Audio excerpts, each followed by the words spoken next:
Bonjour et bienvenue dans ce premier chapitre de ce cours sur J2E. Vous verrez tout le temps écrit à l'écran Java EE, qui est la bonne écriture, et à l'oral, je dirai J2E pour faire référence à Java EE.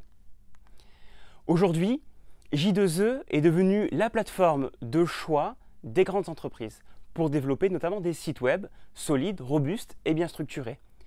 Il est notamment très utilisé dans la finance.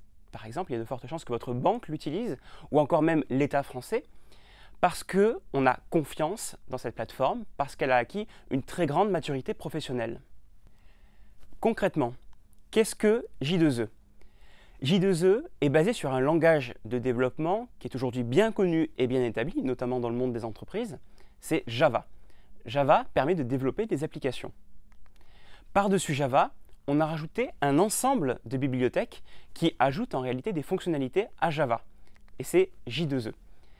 J2E aujourd'hui est très majoritairement utilisé pour réaliser des applications web solides, robustes et bien structurées. J2E, de ce fait, est conçu comme un langage, une plateforme de développement d'applications web. Et on peut le comparer quelque part à PHP ou encore à Django qu'on utilise en Python, ou encore à ASP.NET de Microsoft, ou encore à Ruby on Rails. En quelque sorte, J2E est concurrent de ces langages. Que se passe-t-il concrètement quand on va visiter un site web qui est, lui, codé en J2E? Eh bien, le visiteur, le client, va demander une page web au serveur, qui possède normalement la page web.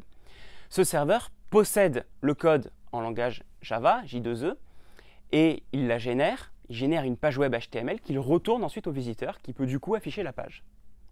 Si on rentre un petit peu plus dans le détail, en fait, le visiteur va saisir l'URL dans son navigateur et le navigateur va envoyer une requête HTTP au serveur. C'est comme ça qu'on l'appelle.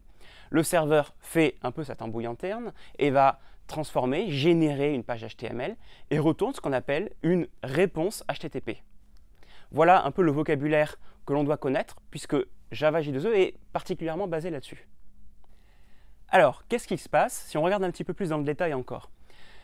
Le client, vous, le visiteur par exemple, va envoyer sa requête HTTP au serveur d'application. Le serveur d'application qui est découpé en deux parties. Le serveur HTTP d'un côté, qui reçoit la requête HTTP, la lit, la découpe, l'analyse et l'envoie ensuite au conteneur. Le rôle du conteneur, lui, c'est d'exécuter votre code J2E. C'est là que J2E vit et exécute la page.